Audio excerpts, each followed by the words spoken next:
नमस्कार। चलिए आज बात करते हैं एक ऐसी कहानी की जो लगभग नामुमकिन हालातों में भी जिंदा रहने की हिम्मत की एक सच्ची मिसाल है। ये कहानी है अमेज़न के घने जंगलों में हुए एक चमत्कार की। 40 ये नंबर याद रखिएगा। ये सिर्फ कोई नंबर नहीं है, बल्कि ये उन दिनों की गिनती है जो 4 मासूम बच्चों ने दुनिया के सबसे खतरनाक जंगलों में से एक में बिल्कुल अकेले बिताए। सोचिए, 4 बच्चे एकदम अकेले। आखिर वो जिंदा कैसे बचे? उन्होंने ये किया कैसे? चलिए आज इसी अविश्वसनीय कहानी की एक-एक परत को खोलते हैं। तो कहानी शुरू होती है 1 मई 2023 को। कोलंबिया के घने अमेज़न जंगलों के ऊपर से एक छोटा सा प्लेन गुजर रहा था कि तभी वो क्रैश हो गया। और बस यहीं से जिंदगी और मौत के बीच की एक लंबी लड़ाई शुरू हुई। तो सबसे पहले बात करते हैं अमेज़न में हुए उस क्रैश की। ये वो लम्हा था जहां से जिंदा रहने का ये अनोखा संघर्ष शुरू होता है। उस प्लेन के मलबे से ये 4 बच्चे जिंदा निकले। 13 साल की लेज़ली, 9 साल की सुलेनी, 4 साल का टीएन और सबसे छोटी गोद में सिर्फ 11 महीने की क्रिस्टिन। जरा उनकी उम्र के बारे में सोचिए। यही बात इस चुनौती को और भी बड़ा बना देती है।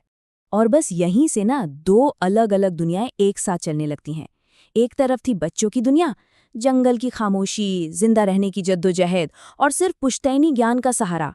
और दूसरी तरफ थी बाहर की दुनिया, आसमान में गूंजते हेलीकॉप्टर, मॉडर्न टेक्नोलॉजी और मिलिट्री की पूरी ताकत। एक तरफ बेबसी थी तो दूसरी तरफ दृढ़ संकल्प, पर दोनों की उम्मीद एक ही थी। अब आते हैं उस चीज पर जो इन बच्चों के लिए किसी लाइफलाइन से कम नहीं थी, और वो थी लेस्ली की सूझबूझ, उसका स्वदेशी ज्ञान। देखिए, इस भयानक हादसे में लेस्ली ने अपनी मां को खो दिया था, लेकिन इसके बावजूद इस 13 साल की बच्ची ने हिम्मत नहीं हारी। उसे अपनी दादी की सुनाई वो स्वदेशी कहानियां याद थीं, और यही कहानियां, यही ज्ञान अब उनकी जिंदगी बचाने वाला था। तो लेस्ली ने किया क्या? उसने उन कहानियों को असल जिंदगी में इस्तेमाल किया। कौन से फल खाए जा सकते हैं और कौन से जहरीले हैं, ये पहचानना। पीने के लिए साफ पानी कहाँ मिलेगा, ये ढूंढना। और फिर मौसम की मार से बचने के लिए पत्तों और टहनियों से एक छोटा मोटा ठिकाना बनाना। तो एक तरफ बच्चे ये सब कर रहे थे और दूसरी तरफ पूरी दुनिया उन्हें ढूंढ रही थी। चलिए अब बात करते हैं ऑपरेशन होप की। ऑपरेशन होप कोई मामूली सर्च ऑपरेशन नहीं था। इसमें एक कमाल का तालमेल देखने को मिला। एक तरफ थी कोलंबियाई आर्मी अपनी पूरी टेक्नोलॉजी और ट्रेनिंग के साथ, तो दूसरी तरफ थे वहां के आदिवासी समुदाय के लोग जो जंगल को आप कह सकते हैं अपनी हथेली की तरह जानते हैं। और हाँ, इनके साथ एक बहुत ही बहादुर सर्च डॉग भी था जिसका नाम था विल्सन। लेकिन अमेज़न का जंगल वो कोई पार्क नहीं है, वो बहुत बेरहम है। सुराग मिल तो रहे थे, पर बहुत धीरे धीरे, और हर पल उम्मीद टूट रही थी। सोचिए, 15 दिन बाद जाकर एक नन्हा सा पैरों का निशान मिलता है। फिर 23वें दिन एक आधा खाया हुआ फल जो इस बात का सबूत था कि वो जिंदा हैं। 32वें दिन एक छोटा सा आश्रय मिलता है, पर वो खाली था। हर एक सुराग के साथ उम्मीद जगती और फिर निराशा हाथ लगती। और ऐसे ही दिन गुजरते गए। कहानी अब अपने क्लाइमैक्स पर पहुंच रही थी। 40 दिन की उम्मीद और एक चमत्कारी खोज। जैसे जैसे दिन हफ्तों में बदले, उम्मीद भी धीरे धीरे दम तोड़ने लगी थी। पूरी दुनिया में लोग अब ये मानने लगे थे कि शायद अब बहुत देर हो चुकी है। और फिर वो दिन आया, 40वां दिन।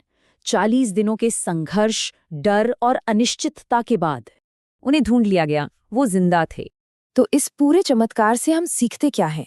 इसकी विरासत क्या है? ये कहानी अपनी जड़ों की ताकत के बारे में हमें क्या बताती है? ये जो बच्चों का बचना था ना, ये कोई महज किस्मत का खेल नहीं था। ये सबूत था स्वदेशी ज्ञान का। मतलब वो समझ, वो हुनर जो लोगों में पीढ़ी दर पीढ़ी आता है जब वो कुदरत के साथ, अपने माहौल के साथ सदियों तक रहते हैं। इस पूरी कहानी ने एक बात तो एकदम साफ कर दी कि अपनी जड़ों से मिला ज्ञान हमारी सबसे बड़ी ताकत है। ये वो ताकत है जो सबसे मुश्किल, सबसे अंधेरे रास्ते पर भी रोशनी दिखा सकती है। और आखिर में ये कहानी हमारे सामने एक बहुत बड़ा सवाल छोड़ जाती है कि आज की इस भागदौड़ वाली दुनिया में हम उस कौन से पुराने ज्ञान को, उस कौन से बुद्धिमत्ता को पीछे छोड़ आए हैं जिसे शायद हमें फिर से याद करने की ज़रूरत है।